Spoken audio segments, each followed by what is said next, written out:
কালো ধোঁয়ায় আচ্ছন্ন এলাকা, বিস্ফোরণে পুড়ে গেছে তেলবাহী জাহাজ বাংলার জ্যোতি। সোমবার সকালে ১১,৭০০ মেট্রিক টন অপরিশোধিত তেল নিয়ে পতেঙ্গার ডলফিন জেটিতে নোঙর করা ছিল বাংলার জ্যোতি। হঠাৎ বিস্ফোরণে আগুন লাগে জাহাজটিতে। খবর পেয়ে ফায়ার সার্ভিসের ৮টি ইউনিট আগুন নেভানোর কাজ শুরু করে। তাদের সঙ্গে যুক্ত হন বিমান, নৌ এবং কোস্টগার্ডের সদস্যরা। পাশাপাশি ছিল দুটি টাগবোটও।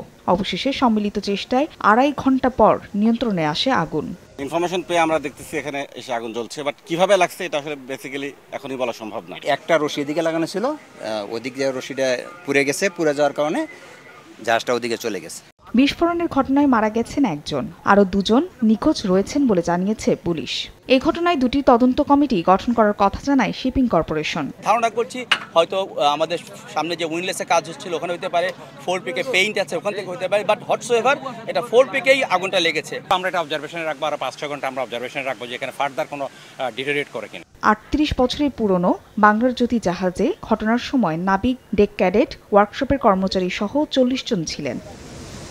সময় সংবাদ, চট্টগ্রাম।